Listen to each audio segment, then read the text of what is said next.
नमस्कार, आप सभी का सत्ता में एक बार फिर से स्वागत है। शुरुआत सत्ते पे सत्ता यानी 7 खबरें, दिलचस्प जानकारियां एक साथ। आज पहले हम आपको वीआईपी नखरे वाली उस ट्रेनी आईएएस से मिलवाएंगे जिनके चर्चे अब तक आपने बहुत सुने होंगे, लेकिन अब पूजा खेडकर की मां के भी कुछ वीडियो सामने आए हैं जिसमें वो किसानों और मीडिया को दबंग अंदाज दिखा रही हैं। इस पर भी कई सवाल उठ रहे हैं। फिर शहीद कैप्टन अंशुमान सिंह के परिवार में शुरू हुए गृह कलेश की बात करेंगे। हाल ही में अंशुमान सिंह को कीर्ति चक्र दिया गया था जिसे उनकी पत्नी ने ग्रहण किया था, लेकिन अब इस सम्मान को लेकर शहीद कैप्टन के माता पिता ने बहू पर कुछ गंभीर आरोप लगाए, वो भी देखिएगा।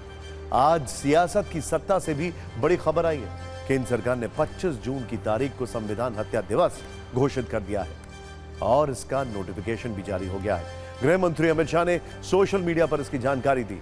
पीएम ने भी लिखा, देश याद करेगा कैसे संविधान को कुचला गया था। इस बीच कांग्रेस सांसद राहुल गांधी ने शिष्टाचार राजनीति का एक अच्छा उदाहरण पेश किया। राहुल गांधी बीजेपी नेता स्मृति ईरानी के बचाव में आ गए हैं। राहुल गांधी ने स्मृति को सोशल मीडिया पर ट्रोल कर रहे लोगों को एक संदेश दिया है। वो क्या है, सत्ता में बताएंगे। आज केजरीवाल के लिए अच्छी खबर आई है, लेकिन फिर भी रिहाई नहीं हो पाई।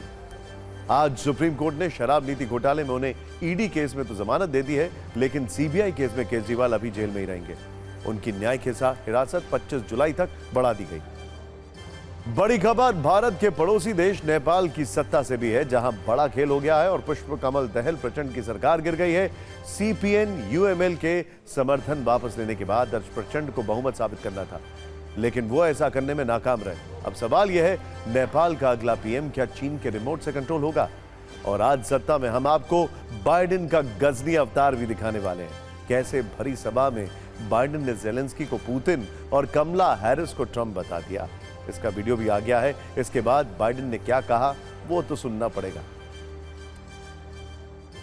सत्ता में आज सबसे पहले देश के 2 परिवारों के कलेश की कथा बताएंगे, जिसमें कई गंभीर सवाल हैं, दर्द है, विनती है और विवाद भी है। एक है शहीद कैप्टन अंशुमान के परिवार की कहानी, जिसमें शहीद के माता पिता और अपनी बहू पर गंभीर आरोप लगाए गए। जिसमें शहीद के माता पिता ने अपनी बहू पर गंभीर आरोप लगाया। उन्होंने कहा है कि 5 महीने की शादी थी, बेटा शहीद हो गया और बहू कीर्ति चक्र लेकर मायके चली गई है। उन्होंने सेना के एक नियम में बदलाव की भी मांग की है, जिसकी पूरी जानकारी आपको देंगे। दूसरा है ट्रेनी और वीआईपी नखरेबाज आईएएस पूजा खेडकर का परिवार, जो नए नए आरोपों और जांच के घेरे में आ रहा है। आईएएस बेटी पर फर्जीवाड़े के आरोप तो लग ही रहे थे, अब मां का दबंग अंदाज भी सामने आ गया है, जिसमें पिस्टल भी है और बाउंसर भी। ट्रेनी आईएएस पूजा खेडकर, यह नाम पिछले कई दिनों से हर किसी की जुबान पर है। पूजा खेडकर अपने वीआईपी वाले नखरे, 17 करोड़ की संपत्ति, दिव्यांग सर्टिफिकेट और कोटे वाले गड़बड़ी को लेकर हेडलाइंस में। सवालों की लंबी लिस्ट है जो ट्रेनी आईएएस पूजा खेडकर को टर्मिनेशन तक ले जा सकती है। सभी सवालों और विवादों में पूजा खेडकर जांच का सामना कर रही हैं। इस बीच कुछ ऐसे साक्ष्य सामने आए हैं जिनसे विवाद बढ़ता जा रहा है। अब कैमरों का स्कैनर पूजा खेडकर के परिवार की गतिविधियों पर है। खासतौर पर पूजा खेडकर की मां के दबंग अंदाज का वीडियो सबूत वायरल हो रहा है। इस वीडियो में पूजा खेडकर की मां पिस्टल के साथ दिख रही हैं और सरेआम धमकी दे रही हैं। आपको पूजा खेडकर की मां का पूरा वीडियो आगे दिखाएंगे, लेकिन पहले बात करते हैं पूजा खेडकर की नौकरी पर जांच वाले जबरदस्त एक्शन की। इस एक्शन की तीव्रता बढ़ती जा रही है। सूत्रों के मुताबिक पूजा खेडकर ने नियुक्ति के समय जो भी सर्टिफिकेट जमा कराए हैं, उन सभी की जांच की जाएगी। बताया जा रहा है कि अगर जांच में एक भी सर्टिफिकेट जाली पाया गया तो उन्हें तुरंत प्रभाव से नौकरी से टर्मिनेट किया जाएगा। इस बात की भी जांच की जा रही है कि सर्टिफिकेट के वेरिफिकेशन के बिना उन्हें नियुक्त कैसे किया गया। इसके साथ ही यह भी पता लगाया जा रहा है कि उन्हें सर्टिफिकेट वेरिफिकेशन के लिए कई बार बुलाया गया था, लेकिन वो पेश क्यों नहीं हुई। आरोप है कि पूजा खेडकर ने ओबीसी या दिव्यांगता सर्टिफिकेट के साथ साथ आर्थिक रूप से कमजोर वर्ग ईडब्ल्यूएस का सर्टिफिकेट भी जमा कराया। डीओपीटी के अतिरिक्त सचिव मनोज द्विवेदी ने जांच शुरू कर दी है। 2 हफ्ते में पूजा खेडकर से जुड़े सभी मामलों की जांच पूरी होगी। अगर पूजा खेडकर पर तथ्यों को छुपाने और गलत बयान देने वाले आरोप सही साबित हुए तो आपराधिक कार्रवाई भी हो सकती है। इस सब के बीच में अब आपको पूजा खेड़कर की मां का वो वायरल वीडियो भी दिखाते हैं जिसमें उनका दबंग अंदाज हर किसी को आश्चर्यचकित कर रहा है। और चर्चा इस बात की हो रही है कि बेटी दिव्यांग कोटे से यूपीएससी में चुनी गई है, ट्रेनी आईएएस अफसर बनी है, जबकि मां सरेआम पिस्टल के दम पर लोगों को धमका रही है। मां के दबंग अंदाज वाले 2 वीडियोस जो तेजी से वायरल हो रहे हैं। पिछले साल का ये वीडियो पुणे के धड़ वाली गांव का बताया जा रहा है। इसमें पिस्टल के साथ जो महिला दिख रही है वो पूजा खेड़कर की मां है। आरोप है कि पूजा के पिता दिलीप खेड़कर ने सरकारी नौकरी में रहते हुए करोड़ों रुपए की संपत्ति अर्जित की। आरोप तो यह भी है कि कई किसानों की जमीन पर भी उन्होंने कब्जा करने की कोशिश की। जब किसानों ने इसका विरोध किया तो पूजा खेड़कर की मां मनोरमा खेड़कर पिस्टल और बाउंसर लेकर वहां पहुंच गई और हाथ में पिस्टल लेकर किसानों को धमकाया। ये सब इस वीडियो में दिख रहा है। कहानी सिर्फ इतनी नहीं है, जब किसान पुणे के एक पुलिस स्टेशन में इस मामले की शिकायत दर्ज कराने गए तो पुलिस ने शिकायत दर्ज करने से मना कर दिया। आप समझ रहे हैं ना, परिवार की बेटी पर आर्थिक रूप से कमजोर और पिछड़े वर्ग के सर्टिफिकेट को सीढ़ी बनाने का आरोप है। वहीं मां ने दबंगई में कोई कसर नहीं छोड़ी है, धमकाने में एकदम एक्सपर्ट है। तुम्हाला जर सांगितलं असलं तर मला दाखवा कागद की करू नका म्हणून, की मग मी बघते की कागद जमीन करू नका म्हणून, जमीन करू नका म्हणून तुम्हाला सांगितलं का? जर लिटिगेशन आहे तर तुम्हाला पण सारखं आहे, कायदा सगळ्यांना निर्णयावर अवलंबून आहे. नाही कायदा सगळ्यांना सारखा, कायदा सगळ्यांना सारखा, कायदा सगळ्यांना सारखा. मला माहित नाही, कायदा सगळ्यांना सारखा, गरीब असो श्रीमंत असो, निर्णयावर अवलंबून आहे ते. असे पण मालक मी आहे ना 7-12 जोपर्यंत मी 7-12 मालक. सवाल है कि आखिर पूजा खेड़कर परिवार के ऊपर किसका हाथ है? इतनी हिम्मत कहां से आ रही है? इतना डिस्काउंट कैसे मिल रहा है? यूपीएससी देश की सबसे बड़ी और सबसे कठिन प्रतियोगिता है। यूपीएससी परीक्षा की सफलता दर जो है वो बहुत कम है। साल 2023 की अगर बात करें तो 13 लाख लोगों ने फॉर्म भरा था, जिसमें से सिर्फ 1016 उम्मीदवारों का चयन हुआ। मतलब औसतन हर 1280 उम्मीदवारों में से एक का चयन होता है। सोचिए जरा, जबकि आईएएस, आईआरएस, आईएफएस बनने का सपना करोड़ों युवाओं का होता है। कई छात्रों के साथ तो ऐसा भी होता है कि कई वर्ष के प्रयास के बाद भी सफलता नहीं मिलती है।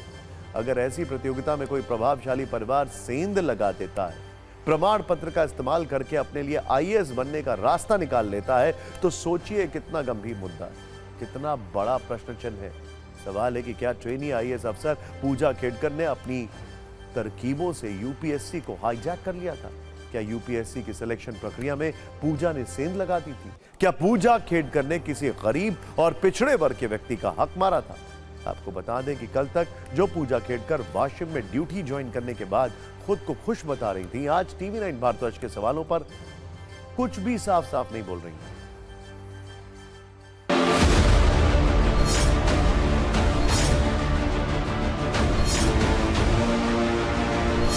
जैसे पहले ही आपको बोला, I am not authorise to say anything to the media. मेरा जो भी सबमिशन होगा मैं वो कमिटी को कर दूंगा।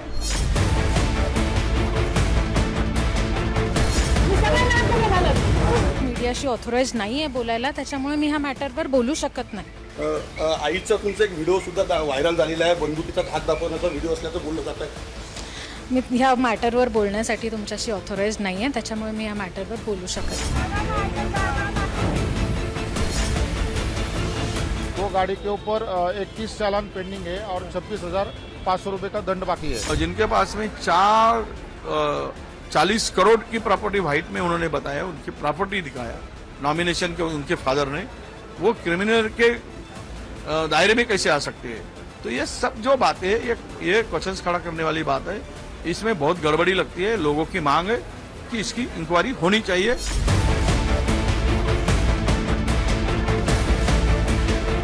अफसर ने अपने गाड़ी पर लाल बत्ती लगाना यह एक अच्छा संदेश नहीं है। महाराष्ट्र की सरकार ने तुरंत कार्रवाई की, पुलिस उसके घर पहुंचे। सामने और भी कुछ गंभीर बातें आ रही है, उसकी भी जांच होगी, किसी को भी बख्शा नहीं जाएगा। सच है या नहीं ये तो इंक्वायरी के बाद ही पता चलेगा। अगर आरोप सच है तो ये बड़ी गंभीर और बड़ी दुर्भाग्यपूर्ण बात है, बड़ी गंभीर चीज़ है, क्योंकि इसमें तो यूपीएससी के साथ एक क्वेश्चन किया जा रहा है। टेक्स्ट तो टेक्स्ट ट्रेनी आईएएस पूजा खेडकर के परिवार के कितने कलेश ट्रेंड कर रहे हैं ये तो आपने देख लिया। अब हम एक शहीद के परिवार में मचे गृह कलेश की भी बात करने जा रहे हैं, जो कि अपने आप में दुखद है। ये खबर हम बड़ी संवेदनशीलता के साथ आपके सामने रख रहे हैं। हमने आपको 9 जुलाई को सत्ता में शहीद कैप्टन अंशुमान सिंह की पत्नी और उनकी मां का वीडियो दिखाया था। यह है वो वीडियो। ये वीडियो तब का है जब पति के सर्वोच्च बलिदान के लिए उनकी पत्नी को राष्ट्रपति भवन में कीर्ति चक्र जो है वो उन्होंने ग्रहण किया था। हो सकता है इस वीडियो को आपने पहले भी देखा, अपनी संवेदना व्यक्त की, लेकिन अब इस सम्मान को लेकर शहीद के परिवार में जो कलेश शुरू हुआ है वो बहुत ज्यादा हैरान करने वाला है। और इस कलेश में एक और हैं शहीद कैप्टन अंशुमान सिंह के माता पिता, जिन्होंने किसी और पर नहीं बल्कि अपनी बहू और शहीद कैप्टन की पत्नी पर कुछ गंभीर आरोप लगाए हैं। इस विवाद की परतों को एक एक करके खोलते हैं ताकि आपको पूरी बात समझ में आए। दरअसल कैप्टन अंशुमान सिंह के माता पिता ने हाल में कांग्रेस के सांसद और संसद में विपक्ष के नेता राहुल गांधी से रायबरेली में मुलाकात की थी, जिसके बारे में हमने आपको बताया भी था। लेकिन इस मीटिंग में अग्निवीर योजना खत्म करने के साथ उन्होंने सेना की एक पॉलिसी को भी बदलने की मांग की है, जिसका नाम है NOK यानी नेक्स्ट टू किन, जिसका मतलब होता है निकटतम रिश्तेदार। शहीद के पिता ने मांग की है कि इस पॉलिसी की परिभाषा दोबारा तय की जाए, क्योंकि अभी इसके लिए जो मानदंड हैं वो ठीक नहीं है। राहुल गांधी ने भी शहीद के परिवार को भरोसा दिया था कि वो रक्षा मंत्री राजनाथ सिंह से इस मसले पर बातचीत करेंगे, लेकिन आखिर ये पॉलिसी है क्या, इसमें क्या होता है, उसे समझने की जरूरत है। आइए देखते हैं। दरअसल नेक्स्ट टू किन NOK पॉलिसी में सेना में भर्ती के वक्त जवान के निकटतम रिश्तेदारों का नाम दर्ज किया जाता है। अगर किसी जवान की शादी नहीं हुई है तो NOK में माता पिता का नाम लिखा जाता है और शादी के बाद माता पिता की जगह सेना के जवान की पत्नी का नाम दर्ज किया जाता है। फिर इस पॉलिसी के तहत जवान के शहीद होने के बाद आर्थिक मदद से लेकर तमाम सैन्य सुविधाएं उसकी पत्नी को मिलती हैं। और शहीद कैप्टन अंशुमान सिंह के पिता चाहते हैं कि इस नियम में बदलाव किया जाए। लेकिन आप सोच रहे होंगे आखिर इस मांग की वजह क्या है, तो इसका जवाब है शहीद के परिवार में चल रहा गृह कलेश। और यह कलेश कैप्टन अंशुमान सिंह के माता पिता और उनकी पत्नी के बीच है। दरअसल शहीद कैप्टन के माता पिता का आरोप है कि उनकी बहू स्मृति सिंह उनके बेटे को मिले कीर्ति चक्र सम्मान को अपने साथ ले गई है।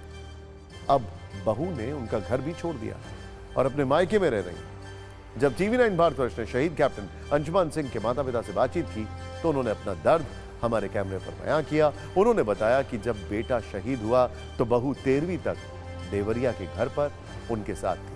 13वीं के बाद बहू के परिवार वाले उसे घर ले गए और कहा कि वो जल्दी वापस आ जाएगी। लेकिन इसके बाद बहू ने नोएडा में बेटी के घर से अपना पूरा सामान पैक किया और अपने मायके पठानकोट चली गई। इसके बाद जब शहीद बेटे को कीर्ति चक्र दिए जाने की घोषणा हुई तो उन्होंने बहू को फोन किया। बहू स्मृति सिंह के साथ कैप्टन अंशुमान की मां कीर्ति चक्र लेने गई, लेकिन उनका दावा है कि वहां बहू के साथ उनकी कोई बातचीत नहीं हुई।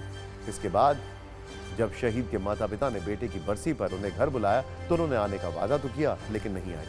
शहीद के पेरेंट्स का आरोप है कि इसके बाद बहू ने उनका नंबर भी ब्लॉक कर दिया है और इसके बाद उनके साथ कोई बातचीत नहीं हुई। माता पिता ने कहा कि बहू के साथ उनके संबंध ऐसे खत्म हो जाएंगे, कभी नहीं सोचा था। शहीद के पेरेंट्स का दर्द यह है कि अब ना उनके पास बहू है, ना बेटा है और ना ही शहीद बेटे को मिला सम्मान। माता पिता का दावा है कि शहीद बेटे को जो कीर्ति चक्र मिला उसे भी बहू अपने साथ ले गई है, उन्हें छूने तक नहीं दिया गया। एक बार आप सुनिए कि शहीद अंशुमान सिंह के माता पिता का दर्द क्या है।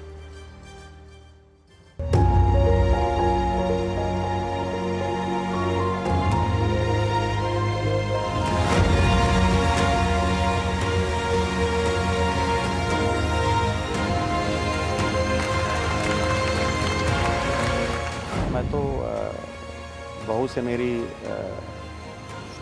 1 फरवरी या 2 फरवरी को ही व्हाट्सएप पे बात हुई थी और कोई बात नहीं हुआ। फ़ोन हमारा ब्लॉक कर दी थी, हमारा कोई फ़ोन हुआ नहीं। जब वो राष्ट्रपति भवन में आई थी तब भी हमने कोशिश किया कि बात तो हमारी बेटी ने बात करने की कोशिश की तो उन्होंने ये कहा था कि आई डोंट वांट टू।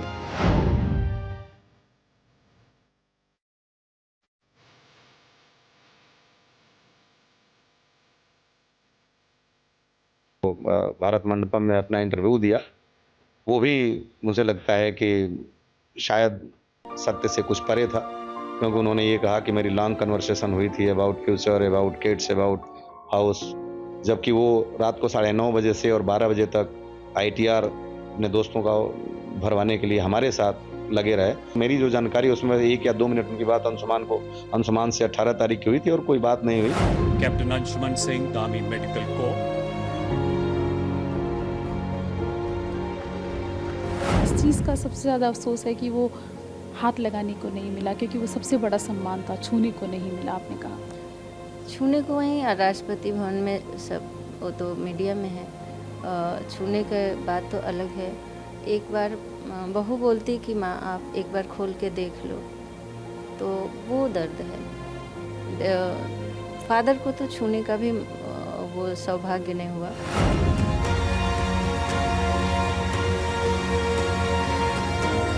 क्या इतनी पढ़ी लिखी नहीं है, नासमझ थोड़ी है कि जिसके बेटे से मैं इतना सम्मान पा रही हूँ, इज्जत पा रही हूँ, वो ऐसे ही मिल रहा है। उनके बाप का वर्ड है कि ये सरकार दे रही है। क्या मेरा बेटा नहीं होता उनको सरकार दे देती? सम्मान माँ को भी मिलना चाहिए। अगर माँ अलग है तो फैमिली अगर ऐसे है सिचुएशन तो उनमें 2 हो जाना चाहिए, ताकि माँ बाप के पास भी वो देखने के लिए एक हो कि मेरा बेटा है ये और उसको ये मिला है।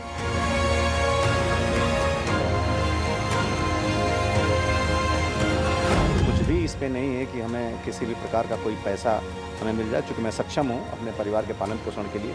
हाँ, ये ज़रूर है कि जिस तरह से केवल इंश्योरेंस में या ये है, और माँ बाप जो हैं उनके लिए अगर ये नियमावली में कुछ परिवर्तन होता है तो निश्चित रूप से उनके लिए ये बेहतर होगा, क्योंकि लखनऊ में मेरे संपर्क में 1-2 माँ बाप ऐसे हैं जो कि रिक्शा चला रहे हैं और उनके बेटे ने शहादत दी और बहू यहाँ कार पे। वैसे इस मामले पर हमने शहीद कैप्टन अंशुमन सिंह के पत्नी का पक्ष जानने की भी कोशिश की। जैसे ही वो हमें सास ससुर के इन आरोपों पर प्रतिक्रिया देंगी, हम आपको उसकी भी जानकारी देंगे। लेकिन हम आपको उस वक्त का वीडियो जरूर दिखा देते हैं जब शहीद कैप्टन की पत्नी ने कीर्ति चक्र सम्मान ग्रहण करने के बाद उन्हें याद किया था। कैप्टन अंशुमान जुलाई 2023 में सियाचिन ग्लेशियर में हुए एक अग्निकांड में अपने साथियों को बचाते वक्त शहीद हो गए थे। इस सर्वोच्च बलिदान के लिए उन्हें 5 जुलाई को मरणोपरांत कीर्ति चक्र से सम्मानित किया गया था। तब उनकी पत्नी स्मृति सिंह ने क्या कहा था, आइए देखते हैं।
हम आपको जोशीमठ के उन पहाड़ों पर लेकर चलते हैं जहां इस वक्त 3000 से ज्यादा लोग फंसे हुए हैं और इन लोगों पर मुसीबतों का पहाड़ टूटा हुआ है। हमने आपको 2 दिन पहले सत्ता में दिखाया था कि कैसे बारिश के मौसम में पहाड़ों की धड़कन बिगड़ती जा रही है और अब इन पहाड़ों को लैंडस्लाइड के रूप में हार्ट अटैक आ रहा है। हमने आपको जोशीमठ में हुए भयानक भूस्खलन की तस्वीरें भी दिखाई थी, लेकिन आज TV9 के रिपोर्टर उस स्पॉट पर पहुंचे हैं जहां से लैंडस्लाइड हुई। आज हम आपको उन लोगों से मिलवाते हैं जिन पर इस लैंडस्लाइड का सबसे ज्यादा असर हुआ है, और ऐसे लोगों की संख्या 10, 20, 50 या 100 नहीं बल्कि 3000 से ज्यादा है। दरअसल जोशीमठ में बद्रीनाथ हाईवे पर पिछले कुछ दिनों में एक नहीं बल्कि कई लैंडस्लाइड की घटनाएं हुई हैं। जिसकी वजह से रास्ते बंद हैं। वैसे प्रशासन और रेस्क्यू की टीम बड़ी बड़ी मशीनों से इन पत्थरों का सीना चीर कर रास्ता साफ करने में लगी है, लेकिन अब इंतजार का एक एक मिनट लोगों पर भारी पड़ रहा है, जो इन रास्तों पर दिन और रात काटने को मजबूर है। ये वो श्रद्धालु हैं जो 4 धाम यात्रा के लिए निकले थे, लेकिन कुदरत की आपदा ने उनका रास्ता रोक लिया। अब इन लोगों में निराशा भी है, गुस्सा भी है। निराशा इसलिए क्योंकि इंतजार खत्म नहीं हो रहा है, और गुस्सा इसलिए क्योंकि इनकी शिकायत है जहां ये फंसे हैं वहां लोगों ने स्थिति का फायदा उठाते हुए होटल और खाने पीने का सामान महंगा कर दिया। अब हम आपको सीधे ग्राउंड जीरो पर लोगों पर टूटे इस मुसीबत के पहाड़ की एक रिपोर्टर रील दिखाते हैं।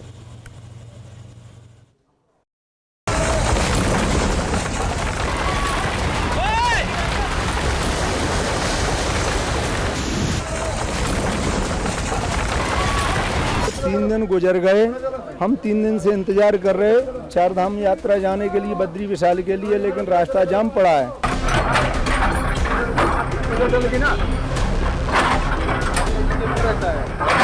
उत्तराखंड में हो रही बारिश के चलते कहीं पुल टूट रहे हैं तो कहीं पहाड़ दरक रहे हैं। जगह जगह पर लैंडस्लाइड की तस्वीरें सामने आ रही हैं। इस वक्त हम मौजूद हैं जोशीमठ से 2 किलोमीटर दूर बद्रीनाथ नेशनल हाईवे पर, जहां मंगलवार को लैंडस्लाइड हुई थी, जिसकी वजह से बद्रीनाथ नेशनल हाईवे पूरी तरह से बंद हो रखा है। लगातार यहाँ पे मलबा हटाने का काम जोरों शोरों पर किया जा रहा है। ब्लास्टिंग भी यहाँ पर की गई है, जिसके चलते जल्द से जल्द यहाँ पर जो रास्ता है वो साफ करा जा सके।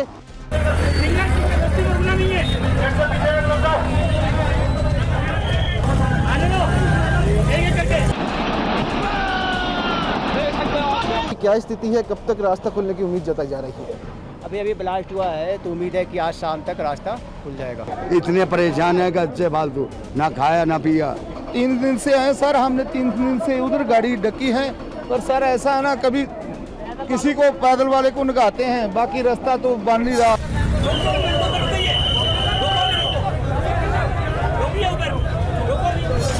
तो गाड़ी में भी सोना पड़ रहा है, किसी को खाने के लिए भी दिक्कतें हो रही है। परेशानी यही है कि समय बर्बाद हो रहा है और जो पैसा है पैसा जा रहा है। प्रॉब्लम तो है सर, टाइम भी ज़्यादा एक्सपेंड हो रहा है। अभी संडे को हमारा गाड़ी का रिजर्वेशन है। भगवान से कृपा है आज रास्ता खुल जाए और हमारा दर्शन हो जाए।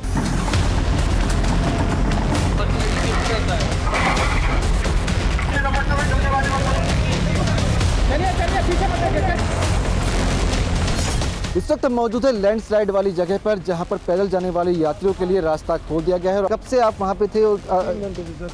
3 घंटे हो गए। 3 घंटे से क्या काफी इंतजार करना पड़ता है। हाँ, एनडीआरएफ के जवान यहां पर आने वाले लोगों की सहायता करते हुए नजर आ रहे हैं। जो सीनियर सिटीजन हैं उन्हें बाकायदा पकड़कर एनडीआरएफ के जवान नीचे लाते हुए नजर आ रहे हैं।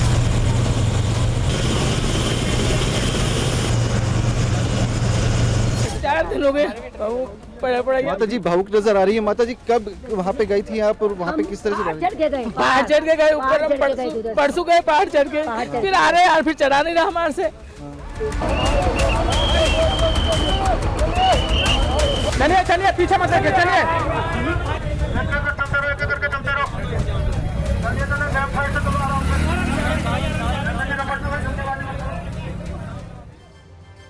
सत्ता में अब बात करते हैं 248 साल पुराने देश के 81 वर्षीय राष्ट्रपति की, जो आने वाले चुनावों में भी राष्ट्रपति पद के उम्मीदवार हैं। लेकिन सत्ता में चर्चा का विषय उनकी उम्र और उनकी उम्मीदवारी नहीं, बल्कि उनका भुलक्कड़ अंदाज है। देश का नाम है अमेरिका और राष्ट्रपति का नाम है जो बाइडेन। वैसे तो बाइडेन पर बढ़ती उम्र के असर और लड़खड़ाने वाली कई तस्वीरें आपने देखी होंगी, लेकिन इस बार लगता है वो भूलने की सभी हदों को और सरहदों को पार कर गए, और वो भी दुनिया के सबसे बड़े मंच पर। भारत में इसे बाइडेन का गजनी अवतार कहकर कटाक्ष किए जा रहे हैं। आप पूरी घटना समझिए, पूरा वीडियो देखिए, आपको भी बाइडेन पर हंसी जरूर आएगी। अमेरिका की राजधानी वॉशिंगटन डीसी में नेटो देशों की एक बैठक चल रही थी। नेटो देशों की, NATO North Atlantic Treaty Organisation. इस बैठक में यूक्रेन के राष्ट्रपति व्लादिमीर ज़ेलेंस्की भी पहुंचे थे। ज़ेलेंस्की, पुतिन ने जब बाइडेन नेटो के मंच पर खड़े होकर भाषण दे रहे थे, वहां बगल में ही ज़ेलेंस्की खड़े थे। उन्होंने ज़ेलेंस्की का स्वागत किया बड़ी गर्मजोशी के साथ और उन्हें राष्ट्रपति पुतिन कह दिया। फिर वो माइक छोड़कर जाने लगे। फिर उन्हें जब अपनी गलती का एहसास हुआ तो तुरंत वापस माइक पर आए और अपनी गलती स्वीकार करते हुए कहा कि उनका पूरा ध्यान पुतिन को हराने पर है। वैसे अमेरिका इस बात से खुश है कि वो एक कदम में याद आ गया उनको कि नहीं, यहां पर तो ज़ेलेंस्की खड़े हैं। खैर, अब आपको बाइडेन के गजनी अवतार वाला दूसरा वीडियो दिखाते हैं। यहां पर उनको कुछ याद नहीं आया, जिसमें उन्होंने अपने ही देश की उपराष्ट्रपति को गलत नाम से पुकारा। मतलब कुछ देर के लिए बाइडेन भूल गए कि अमेरिका का उपराष्ट्रपति कौन है। उन्होंने कमला हैरिस की जगह ट्रंप का नाम ले लिया। चलिए, इससे यह तो समझ में आ गया कि बाइडेन के दिलो दिमाग पर दो नाम छाए हुए हैं, एक पुतिन और दूसरा ट्रंप। अब हम आपको बाइडेन की कुछ और तस्वीरें दिखाते हैं जिनकी वजह से अमेरिका में उनकी उम्र, उनकी सेहत और याददाश्त को लेकर सवाल उठ रहे हैं। ऐसा ही एक वीडियो जून 2022 में सामने आया था, जिसमें बाइडेन अमेरिका के डेलावेयर में अपने बीच हाउस के पास साइकिल से घूमने के लिए निकले थे, लेकिन तभी साइकिल से उतरते वक्त उनका बैलेंस बिगड़ गया और वो जमीन पर गिर पड़े। इसके बाद सीक्रेट सर्विस एजेंट्स ने उन्हें उठाया। इस तरह जून 2023 में बाइडेन अमेरिका के कोलोराडो में एयरफोर्स एकेडमी की ग्रेजुएशन सेरेमनी में शामिल होने पहुंचे, जहां वो स्टेज पर लड़खड़ा कर गिर गए। इसके बाद भी व्हाइट हाउस की तरफ से बयान जारी करके बताया गया था कि बाइडेन पूरी तरह से स्वस्थ हैं। मार्च 2021 में बाइडेन का कुछ ऐसा ही वीडियो वायरल हुआ था, जब वो अटलांटा दौरे पर जा रहे थे। इस दौरान एयरफोर्स वन विमान की सीढ़ी चढ़ते वक्त उनका पैर फिसल गया था, और ऐसा एक बार नहीं बल्कि 3 बार हुआ। हालांकि तब उन्होंने खुद को किसी तरह संभाल लिया और प्लेन पर चढ़ गए थे। इसके बाद वर्ष 2022 में हुए G20 सम्मेलन में भी जब बाइडेन बाली पहुंचे थे तो वहां भी वो सीढ़ियां चढ़ते वक्त लड़खड़ा गए। तब साथ चल रहे सुरक्षा कर्मी ने उन्हें संभाला। इन तस्वीरों और बाइडेन के भाषणों को लेकर अमेरिका में यह बहस हो रही है कि क्या बाइडेन शारीरिक और मानसिक तौर पर स्वस्थ हैं? क्या उम्र के इस पड़ाव पर बाइडेन राष्ट्रपति पद पर बने रहने के लिए योग्य हैं? सत्ता में अब शिष्टाचार की राजनीति की बात करते हैं, जिसका लेटेस्ट उदाहरण कांग्रेस नेता राहुल गांधी ने दिया है, वो भी अमेठी से अपनी पूर्व प्रतिद्वंदी स्मृति ईरानी के संदर्भ में। आप भी सोच रहे होंगे कि जब भी राहुल गांधी और स्मृति ईरानी का जिक्र होता है तो जुबानी चिंगारियां होती हैं, सियासी विरोध वाले शब्द होते हैं, लेकिन आज शिष्टाचार और राजनीतिक शुचिता वाले शब्द हैं। पहले आप राहुल गांधी ने स्मृति ईरानी को लेकर क्या लिखा, इसे जानिए, फिर पूरी कहानी बताएंगे। आज दोपहर 2:57 पर राहुल गांधी ने एक ट्वीट किया, जिसमें लिखा कि जीवन में हार जीत लगी रहती है। मैं सभी से अपील करता हूं कि वे स्मृति ईरानी या किसी भी अन्य नेता के लिए अपमानजनक भाषा का इस्तेमाल और बुरा व्यवहार करने से बचें। लोगों को नीचा दिखाना और अपमान करना कमजोरी की निशानी है, ताकत नहीं। दरअसल लोकसभा चुनाव 2024 में अमेठी सीट से हारने के बाद पूर्व केंद्रीय मंत्री स्मृति ईरानी को अपना सरकारी बंगला खाली करना पड़ा है। गुरुवार को अधिकारियों ने इसकी जानकारी दी, जिसके बाद से स्मृति ईरानी लगातार सोशल मीडिया पर ट्रोल हो रही हैं। ट्रोलर्स इस बहाने उन पर व्यंग कर रहे हैं। आपको बता दें कि स्मृति ईरानी को लुटियंस दिल्ली में 28 तुगलक क्रेसेंट में बंगला मिला था, जिसे उन्होंने इसी हफ्ते खाली किया था। साल 2019 में अमेठी में राहुल गांधी को हराने वाले स्मृति ईरानी इस बार अमेठी में कांग्रेस नेता जो किशोरी लाल शर्मा है, उनसे 1.5 लाख से ज्यादा वोटों से हार गए। ऐसा लगता है कि राहुल गांधी इस राजनीतिक पैतरे से उदारता और शिष्टाचार वाली ब्रांडिंग करना चाहते हैं और विरोधियों के जुबानी हथियार छीन लेना चाहते हैं। खैर, चाहे जो भी पॉलिटिक्स हो, लेकिन राजनीतिक टकराव के इस दौर में विरोधी के प्रति शिष्ट आचरण चाहे किसी के भी तरफ से हो, उसका स्वागत होना चाहिए। लेकिन हम इस हूटर का स्वागत नहीं करना चाहते, लेकिन ये बार बार आ जाता है। खैर, हमारी रील्स को शेयर करिए,